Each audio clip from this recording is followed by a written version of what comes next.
اسمع معاون العصابة ده بيقول ايه؟ في بنت بتطلع كده اسمها نعمه. النعمه دي بتقول لك انا كنت ممرضه في التامين الصحي، وبعدين انا رئيس التامين الصحي الدكتور محمد ضحي وقفني عن العمل وحولني على النيابه، والنيابه الاداريه فصلتني، وانا قاعده انا وبنتي ومع محبوسين ومش لاقيين ومش مش عارف ايه وانا بستغيث. بيقول لك في بنت ممرضة كده بلغت عن مش عارف ايه، وانا وبنتي مش عارف ايه. شفت الواد خد نعمة مهدي وبنتها في الملف ازاي، وبيغطي ازاي، وبيعرض ازاي، وبيركن الموضوع ازاي. شايفين العصابة بتعرف تختار معاونيها ازاي.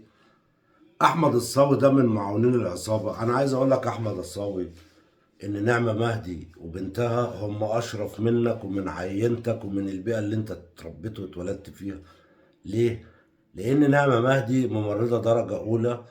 بنتها ده عندها ثقافة احسن من اسرة السيسي، من السيسي.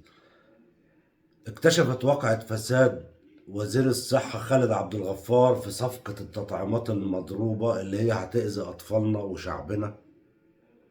ولما بلغت عنها اتفصلت من شغلها واتحبست في بيتها، وقعد لها تحت البيت امن الدولة على كراسي. اندر الخواجة وغيره اسم الدخيلة هيتحاسبوا برضه، اسمهم في الكشف المحاسبة. وقعد لها تحت البيت مستنينها تنزل، يبعتوا لها ناس يستدرجوها ما تنزلش، يتم تجويعها داخل بيتها هي وبنتها. فضلت وراها لحد ما قطعتوا الكهرباء عن المنطقة عشان ما حدش يصور، واتقبض عليها وتم اختفائها قسريا. وزير الصحة اللي هي وجهت له الاتهام، واللي الدنيا والحوار مقلوبة عليه، ولا أي حد فيهم طلع سأل خالد عبد الغفار في حاجة. ونعمة مهدي هي وبنتها تم اختفائهم قسريا.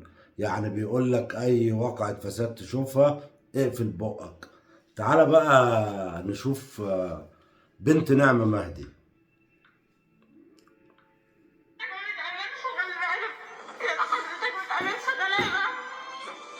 السلام عليكم ورحمة الله وبركاته. أنا بنت البنداري بنت الممرضة نعمة مهدي، وليا الشرف إني بنت الممرضة نعمة مهدي اللي كشفت فساد في الهيئة العامة للتأمين الصحي بمليارات. وبالفعل تمت إقالة المدعو محمد السيد أحمد ضحي، يعني ثبت عليه تهمة الفساد. وأنا كلامي في الفيديو ده موجه لسيادة الرئيس عبد الفتاح السيسي. ده دراع يا ريس، ده دراع بنت هتكمل في شهر 6 الجاي 20 سنة. أنا بقالي 5 شهور أنا وأمي محبوسين في بيتنا تحت الإقامة الجبرية. 5 شهور في جوع، في ذل، في قهر، في تخويف، في إرهاب. ده حياة. ايه رأيك احمد الصاوي؟ احمد الصاوي انت متهم بمعاونة العصابة في الفساد.